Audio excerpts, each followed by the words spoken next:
Ready or not, here comes week 6. A very important week.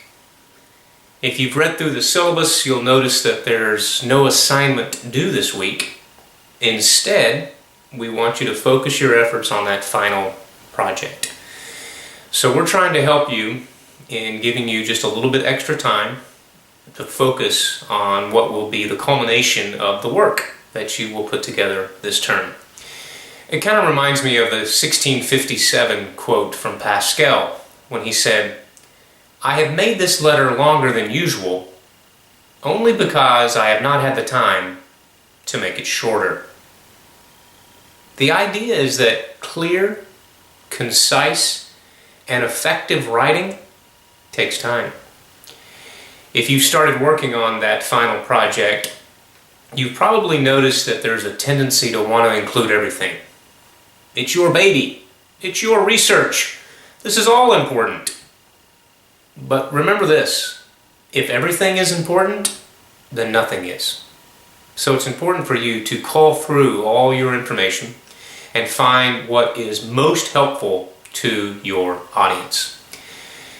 Reminds me of what Kruger and Casey share with us in chapter 7, when they remind us that little goals help us write.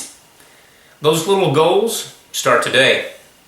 Make yourself little goals for that project. Certain milestones that you want to meet every single day as we head towards the end of the course. You'll find this is much more helpful, much more effective way of going through the research. And this is true of any project. You know this in terms of your own personal and professional life as well. Now, in Patton's 2002 study, we're reminded about the purpose. I promised you we'd talk about purpose every week. And at this point, Patton tells us that purpose guides the analysis, which we learned before. Purpose also guides report writing and the dissemination of your findings. And of course, the key to this is to know your audience and know what you want to say. Once you've clearly defined your audience and have a good understanding of what you want that audience to know, the rest becomes much more effective because it's all focused on that purpose. Now, in that 2002 study, Patton also shares that qualitative inquiry draws on both critical and creative thinking. In other words, the science as well as the art of analysis. I love this because it gives us the opportunity to exercise both sides of our brain. It gives us the opportunity to look inside ourselves. And if we are not as creative as we want to be, then we have the time during this research project to be a little creative, stretch outside our comfort zone. If, on the other hand, we consider ourselves to be creative, but maybe we're not as critical of a thinker as we want to be, this is a great opportunity. Look at your results, review your findings, and make sure that you have an objective view in terms of what is important, what is not, and what those findings are telling us and maybe what they're not telling us. Okay? So use that opportunity to think critically as well as creatively.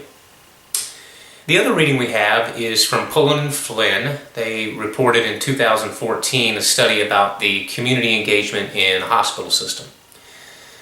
Now, unless you're in the healthcare industry, the actual results of that study may not be of keen interest, but don't worry about that so much. We are using this as an opportunity to learn about qualitative research. And there are a couple of things that I noted. You'll pick up other things when you read the study. One of those is that I like how during the literature review, they divide the sections relevant to the study. Now, this is important in the literature review. It's also important throughout the entire research. Again, going back to the audience. Think about how busy your audience member is. Think about how hard it is to gain someone's attention and then keep their attention throughout the report. And so one way that you can help with that is to divide your study in relative topics using headings, things like that, that will help guide the reader throughout your study. It seems like a small thing, but it can pay big dividends in terms of keeping your audience engaged throughout the reading of your study. One other thing from Pullen and Flynn is that they note how a number of strong themes emerged from the study.